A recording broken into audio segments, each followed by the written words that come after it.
Desde pequeño, él estaba rodeado de personas que eran melómanas, que para todos aquellos que no estén familiarizados con la palabra, son personas que sienten pasión o una emoción muy grande por la música. Que si bien ellos no se identificaban como tal, él lo sabía, pues no paraban de sonar acordes y notas musicales, acompañadas de dulces voces dentro de esa acogedora casa, una casa que siempre estaba llena de amor, pasión, cariño y respeto el uno por el otro.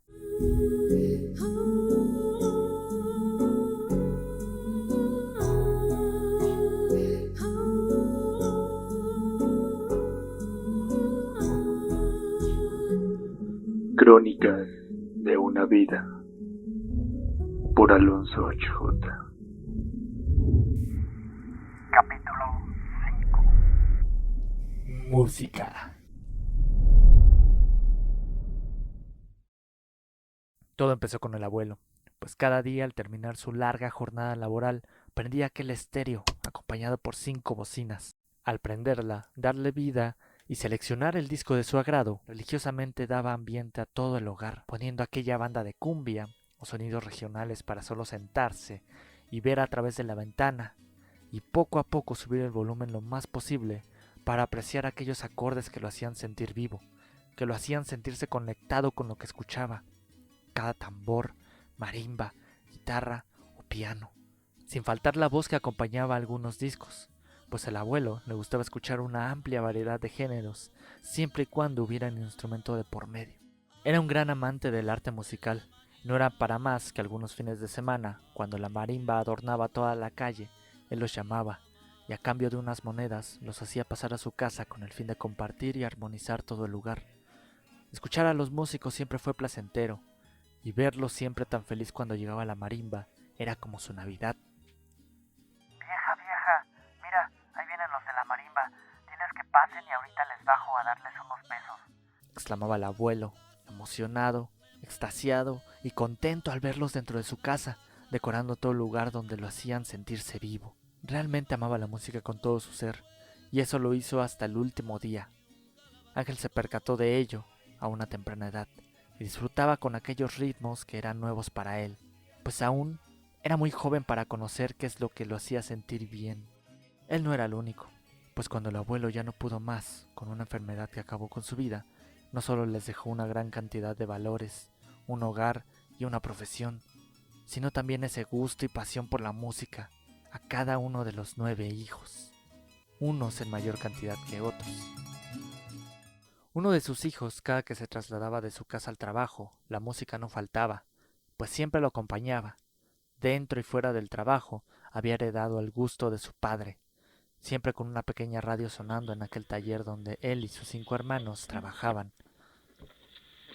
Desde que salía el sol hasta que se ocultaba, al regresar, cuando estaba acompañado con su familia, sonaba el estéreo de su auto, siempre a un volumen alto que lo permitía sentir y conectarse en cada canción.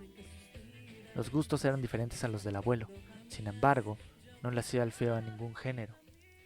Rock, cumbia, salsa, pop, todo era bienvenido. Los caminos eran largos y cuando se atoraba en el tráfico, la música se apoderaba de él y su familia lo veía. Sin decir nada, compartía aquella felicidad.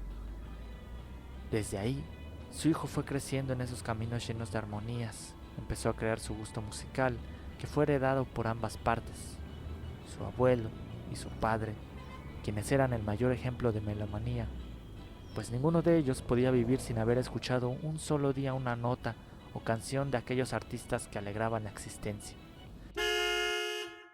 Experimentó partiendo de sus gustos heredados, cumbia, salsa, clásica, pero estos no lo satisfacían como su padre o abuelo. Tenía que buscar algo más, algo que lo identificara y acorde a su época. Empezaba la primera década del 2000 y la música sufría cambios. Ángel empezaba a tener una madurez mental más grande para identificar todo lo que quería y lo que no quería escuchar. Las rutinas, como la música, cambiaban. Ya no había más de esos regresos con su padre. Ahora le tocaba acompañar a su madre, quien fue la encargada de darle el toque sentimental y cariñoso a su persona. Ella, un poco más cerrada a los géneros musicales, solo se limitaba a escuchar música pop, baladas y canciones llenas de sentimiento, haciéndole ver otra cara de la música que no conocía. Gracias a los gustos de su madre, Ángel pudo conocer su lado más sentimental, más romántico y melancólico. Pasaron unos cuantos años, y este nuevo gusto, si bien lo hacía sentir bien, sintió que se volvía todo más monótono. No todo era color de rosa o color de gris, como algunas canciones de romance explicaban. Había veces que se sentía con una euforia, unas ganas de gozar, bailar o hacer el ridículo. Quería sentirse con algo que le hiciera pensar en él mismo. Basta de músicos heredados, quiero mi propia personalidad, exclamaba múltiples veces en la cabeza mientras esos viajes de regreso a casa se sentían monótonos. Los mismos caminos, los mismos ritmos y las mismas personas. Empezaba el 2011 y con él llegaba su madurez. Conoció el amor y todo volvió a ser color de rosa. Pero ahora eran con músicos de su época. Sonaba Reik, Río Roma, Camila, Ricky Martin y muchos otros artistas más, llenos de letras y baladas románticas. Empezó a añadir canciones favoritas a un MP3 que le regalaron. Entre tanta balada, empezaba a tomar fuerza un género que se venía construyendo años atrás. Acompañado de amor y música pop, comenzó Niga, un reggaetonero panameño que tenía una firma al término y principio de todas sus canciones que decía Romantic Style in the World. Logró una posición mundial en el género con la canción Te Quiero, que al escucharla, por primera vez sintió una conexión inmensa. La buscó en internet y con tal de tenerla en todos lados, aprendió a usar la computadora y descargó toda su música.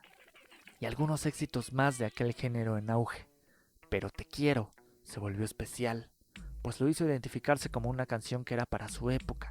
La escuchó hasta aprendérsela y al ponerla en aquel reproductor que lo llevaba a todos lados, poco a poco comenzó a armar su propio gusto musical. Niga, Daddy Yankee, Don Omar eran nombres recurrentes que estaban en aquel reproductor. Pasaron los años y se despegó totalmente del reggaetón, pues ya no lo representaban más esos sonidos, que se volvieron cada vez más vulgares, o como él decía, más nacos. Empezó a familiarizarse con la música mexicana en español, como el rock que su padre escuchaba en español, el inglés, ambos eran parte de él. Su trayecto lo llevó a descubrir nuevos sonidos que lo hacían sentir cosas diferentes. Con una mente más madura, empezó a ponerle atención a lo que decían estos géneros, pues solo expresaban amor para llamar la atención del público, pero su enfoque eran los mensajes sociales. Artistas como el Tri, Michael Jackson, Calle 13 y Mago Dios eran las más sonadas ahora. Con el Tri aprendió un contexto más regional, era el representante del rock en México y su inspiración para querer tocar la guitarra. Quería ser igual a todos esos rockeros. Quería la atención de todos, pero después de unas clases sin éxito y mucho apoyo de sus padres, él se rindió, pues la escuela y los largos trayectos a la casa lo agotaban mucho. Entendió que ser músico no era algo sencillo y no era algo para cualquiera, admirando así cada detalle que lo hizo disfrutar la música muchísimo más. Con Michael Jackson comenzó su gusto por la música en inglés, que le abrió más puertas para bandas que lo hacían sentir otros contextos. Comenzó a entender las letras en inglés con el fin de entender y conocer más músicos de este género. Mago Dios, a diferencia de cualquier banda musical antes escuchada, lo formó, pues Mago tenía sonidos tan peculiares que nunca antes había escuchado. Gaitas, guitarras, tambores, flautas, violines, bajos, combinados con una voz espectacular. Y las letras, las grandes letras que narraban historias, muchas veces destacaban las atrocidades de la iglesia, la religión e historia universal. Más allá del ritmo, empezó a unir las palabras con el sonido, el sentimiento, y al traerlo a la realidad, le hizo abrir los ojos. La banda había logrado cambiar la mentalidad de un adolescente que en busca de una identidad y conocimiento, empezó a ser alumno de las mejores bandas que le enseñaban lo correcto y lo incorrecto de la vida. La música se convirtió en su gran maestro, y eso no paró ahí, pues más artistas siguieron esa línea de crear canciones con ciencia. Pasó a conocer a través del pop a una banda llamada Calle 13, conociéndolos con la canción Muerta en Hawái. Y ya con un internet más estable y funcionando diferente a aquel primer encuentro, los buscó y encontró muchas canciones de su autoría. Y ellos tenían todo lo que disfrutaba hasta aquel momento. Las melodías llenas de palabras dulces y empalagosas, las canciones que también traían tristeza y desilusión, ritmos que se mezclaban entre sí, creando sonidos únicos nunca antes escuchados y un sinfín de letras que llenas de enojos, orgullo latino y protesta, lo hicieron sentir una conexión con él. Sentía que a través de Calle 13 podía despertar ese lado rebelde, ese lado que nunca había salido, su dualidad, que era todo lo contrario a aquel niño que no hacía nada, conocido por no hablar y solo existir, tímido y poco valiente. ¿Y cómo olvidar la vez que esa valentía se esfumó tras la incertidumbre del futuro y lo que lo preparaba al ser adulto? Con solo 18 años y un futuro incierto, empezaron las preguntas confusas que lo llevaban a jugar con su mente y crear una inestabilidad. Siendo así como por obra del destino, conoció a Cancerbero con el tema Mañana será otro día. Sus letras llenas de rencor, verdad, tristeza y esperanza lo salvaron del abismo. Abismo que cada vez se sentía más perdido y sin esperanzas de levantarse. Ni siquiera podía agarrar el suficiente valor. Solo podía agarrar fuerza con las letras del gran Tyrone González, a.k.a. Cancerbero. La música fue la maestra que lo hizo afrontarse al mundo real. Fue la puerta para encontrar más personas interesantes y una puerta que al abrir lo hacía sentir tan pleno, aliviado, pues todos sus cantantes favoritos decían todo lo que él no se atrevía a decir, hacer o pensar, e incluso sentir.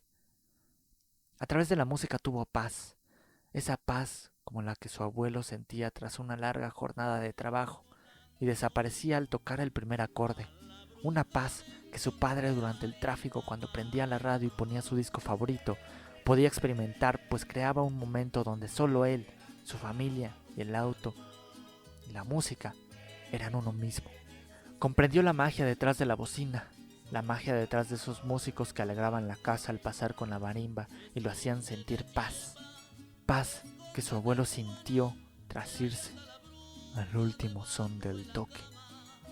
Escóndete Chiepa, escóndete Joba, que ahí anda la bruja volando en su escoba. Ay, dígame usted, cuántas criaturitas se han chupado usted. Ninguna no sé, ando en pretensiones de